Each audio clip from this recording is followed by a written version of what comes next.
Еліміздің діни кеңістігін құрылымдап, діни бірлестіктерді қайта тіркеу нәтижесінде олардың саны 32%-ға қысқарды. Бұлай деп Дін істері агенттігінің алқаты отырысында агенттіктің төрағасы Қаратылама Шәріп атап өтті. Жиында былтырғы атқарылған жұмыстар қорытындыланып, биылғы жылға жоспарлар айтылды.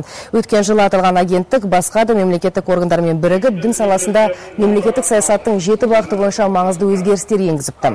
Қайта тіркеу кезінде 17 конфессиялық 3088 діни бірлестік құрылды. Бұдан бөлек 3736 діни кітаптар мен өзге де оқулықтарға сараптама жүргізілді. Радикалды ағымдардың қауіптілігін ашып көрсету мақсатында 170 ақпараттық насихат топтары құрылып, белсенді жұмыс істеді.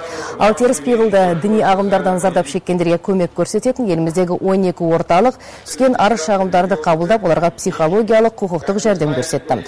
Осы бағыттағы жұмыстар алдағы жылы да ауқымды шаралармен жалғасады.